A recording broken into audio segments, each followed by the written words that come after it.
pinagtatalunan pa rin kung kailan ba talaga dapat umpisahan itong paglilitis po sa impeachment ni VP Sara. Kayo po'y dating Senate President. Kung ngayon po kayo SP, ano po ang inyong gagawin? Wala ka po magagawa hanggang hindi magpatawag ng special session ang Pangulo. Dahilan sa kailangan makonstitute ang impeachment court or convert ang Senate into an impeachment court through a formal motion in plenary. Sa ngayon po, walang plenary dahilan sa recess. Kaya po ang kailangan na gawin ay magtawag ang Pangulo ng special session para magkaroon po ng pagkakataon na ma-hear itong impeachment complaint or articles of impeachment. So ngayon po, walang magagawa. Sa kasaysayan po ng Senado, ngayon lang po ba nangyari ito na parang napunta yung schedule ng impeachment sana sa break o sa eleksyon? Ay, wala po. Yung impeachment complaint dati ay talagang inirefer sa Senado during the regular sessions. Session po ang Senado. Ayun. So, kayo po, ano po ang inyong interpretasyon sa salitang forthwith? Dahil sa pag-google po namin, ito po'y immediate ang ibig sabihin. Pero paliwanag nga po ni Pinky sa akin kanina, it is only applicable to legislative agenda. So, ang ibig sabihin po ba, hindi pwedeng gamiting dahilan o gamitin ang salitang forthwith for an impeachment process? Doon po sa kailan pwede pong gamitin at ang importante lang na magkaroon ng sesyon ang Senado sa pamamagitan ng pagtawag ng special session ng Pangulo.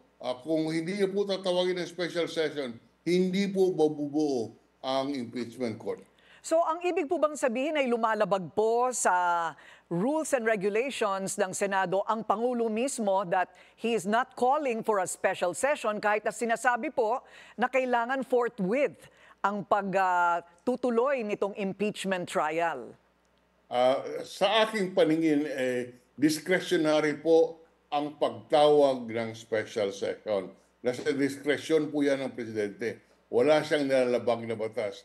Only the circumstances has brought us to a situation na kailangan para po mabuo ang impeachment court ay tumawag siya ng special session. So nasa lugar po si Senate President Chis Escudero sa kanya pong desisyon na wag na muna po itong ituloy dahil wala pa pong kautusan mula sa Pangulo.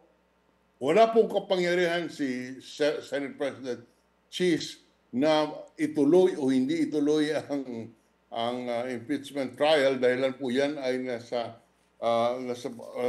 kamay ng ating Pangulong Marcos. Siya po ang may kapangyarihang tumawag ng special session para mabuo yung impeachment court.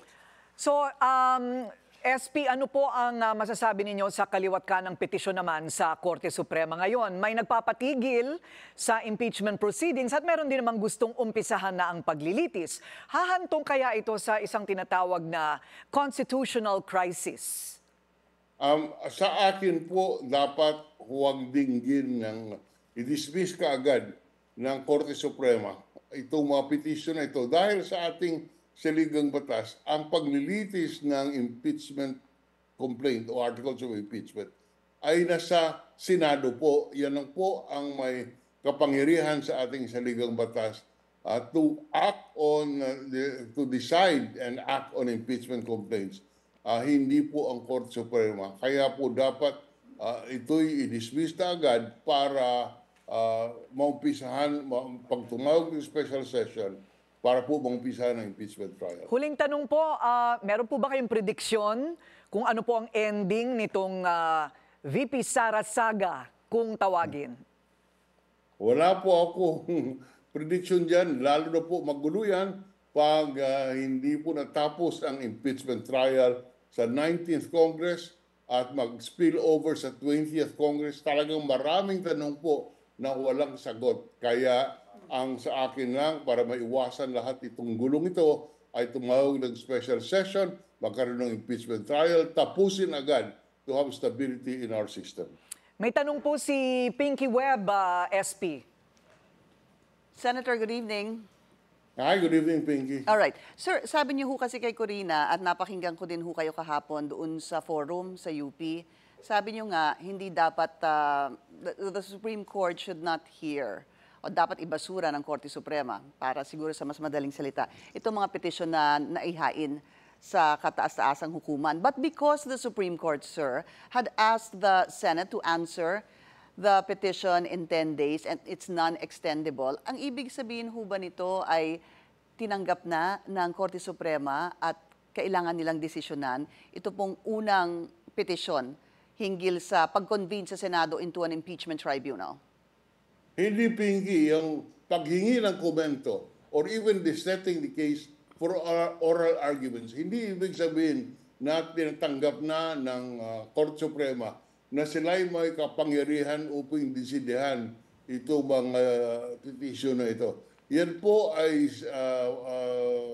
pangkaraniwang ginagawa ng Korte Suprema pag mayroong petition ay hinihingi ang comment ng kabilang panig para po maliwanagan lahat na issue. Ngunit hindi po ibig sabihin na nagdesisyon na sila na pwede nilang gampanan ang mga tanong na nakalagay doon sa petition. So pwede it has nothing to do with that, Pinky. Okay, so that means, sir, that the Senate can answer. And at the end, or in the end, the Supreme Court can say that we don't have jurisdiction because of the separation of, Yes. of powers. And meron ho kasi hindi Yes, ho ba sa tama po. Constitution that says the Senate has the sole authority to try the impeachment proceeding?